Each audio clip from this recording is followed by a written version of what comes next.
بسم الله الرحمن الرحيم.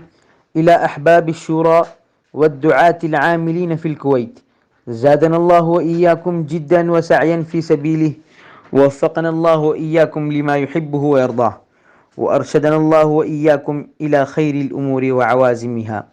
السلام عليكم ورحمة الله وبركاته. قد وصلت إلينا أحوال الدعوة في بلادكم برسالتكم وسررنا بها. الله سبحانه وتعالى يتقبل جهودكم ويوفقكم للمزيد من الجهد والطاعة، ويجعلكم سببا لشيوع هذا الجهد في العالم كله ولاهتداء الناس أجمعين. ونرجو من الله تبارك وتعالى أن تكونوا بخير وعافية، وأن تشتغلوا بجهد النبي صلى الله عليه وسلم إحياء لدينه وتعدية له إلى حياة أهل الأرض كلهم.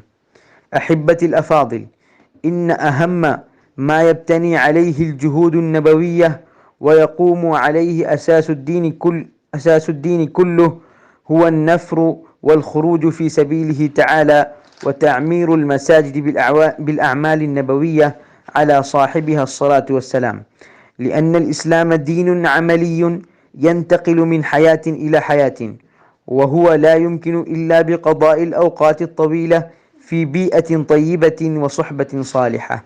فعلينا أن نجتهد كل الاجتهاد أن يرتبط كل فرد من أفراد الأمة بأعمال المسجد، لأن المساجد مواطن الهداية وأعمالها أعمال الهداية، ولا يمكن أن تبقى الأمة على الهداية والخير مع بعدهم من المساجد وأعمالها. وكذلك نهتم في النفر والخروج والدعوات والجولات وتعمير المساجد والبيوت بالأعمال والتعليم وفي غيرها من الأعمال الدعوية بسنن النبي وأصحابه عليهم الصلاة والتسليمات. كان الشيخ يوسف رحمه الله يقول: إذا كانت الدعوة تقام على منهاجهم فالله سبحانه وتعالى ينزل النصرة والرحمة والسكينة كما أنزلها في زمن النبوة والخلافة. والله سبحانه وتعالى نسأل أن يجمعنا على كلمة واحدة، وجعلنا سببا لنزول النصرة الغيبية على الأمة المرحومة في مشارق الأرض ومغاربها، آمين. والسلام. العبد محمد سعد، وأحباب المشورة في المركز بغلوى مسجد بنظام الدين دلهي. अस्सलामुअलैकुम वरहमतुल्लाहि वबरकातुह।